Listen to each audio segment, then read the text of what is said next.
পানি উন্নয়ন বোর্ডের টাকা পানিতে যায়, এ কথা যেন আবার সত্যি হলো খুলনার তালতলা নদী পুনঃখননের কাজে। খননের নামে প্রায় 12 কোটি টাকা খরচ হলেও পানি নেই নদীতে। পাবর অসাধু কর্মকর্তাদের বিরুদ্ধে কাজ না করে প্রকল্পের টাকা হাতিয়ে নেওয়ার অভিযোগ এলাকাবাসীর। খুলনা বিভাগীয় প্রতিনিধি মোহাম্মদ অসীমের তথ্য ছবিতে ডেস্ক রিপোর্ট। এই মাটি কোনা ছিল। আসছে ঈদের আগেই নতুন সরকারের অন্যতম নির্বাচনী প্রতিশ্রুতি খাল খনন শুরু হবে। তেমন এক সময়েই আলোচনায় খুলনার ডুমুরিয়ার তালতলা নদী পুনঃখননে অনিয়ম দুর্নীতি। বছর ঘোরার আগেই ভরাট হয়ে গেছে নদীটি।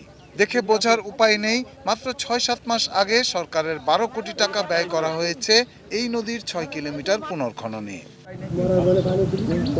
উদ্দেশ্য ছিল শুষ্ক মৌসুমে পানির প্রবাহ বাড়িয়ে এ এলাকার লবণাক্ততা দূর করে ফলবে সোনার ফসল, ঘুরবে কৃষি অর্থনীতির চাকা। তবে এলাকার মানুষের ভাগ্য না বদলালেও কপাল খুলেছে খুলনা পানি উন্নয়ন বোর্ডের অসাধু কর্মকর্তাদের। যতদূর চোখ যায় শুধু বালুচর। নদী তীরবর্তী মানুষদের অভিযোগ, নামমাত্র ড্রেজিং করে প্রকল্পের টাকা তুলে হাতিয়ে নেওয়া হয়েছে। এই গাং কাটিয়ে কোনো লাভ হলো না, আমাকে ক্ষতি হলো, মাছ হইলো না, ধানও হইতেছ না। এই গানটা অর্ধেক কাটি তো অর্ধেক কাটেনি, ওদিক যে মোটর কাটেনি। টাকাগুলো কাজে লেগেছে, যদি কাজে লাগতো তাই কি নদীর অবস্থা এরকম হতো?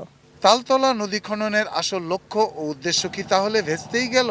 প্রশ্ন নাগরিক নেতাদের। পানি উন্নয়ন বোর্ডে যে দুর্নীতি হয়, পানির নিচে কি হচ্ছে না হচ্ছে সাধারণ মানুষের দৃশ্যত হয় না, এখানে দুর্নীতিটা খুব বেশি হয়। শুধু রিপোর্টের মধ্যে সীমাবদ্ধ থাকলে হবে না, এগুলোর কর্তৃপক্ষ সংশ্লিষ্ট যারা আছেন তারা এটা আমলে নিয়ে এটা তদন্ত করা উচিত। অভিযোগ বিস্তর, কিন্তু তা মানতে নারাজ পাউবো কর্মকর্তারা।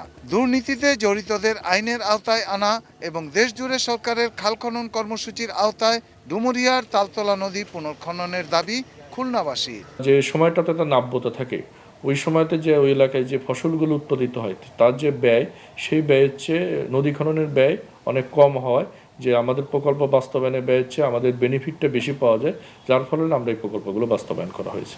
Shahidul Rana, desk report, ATN news.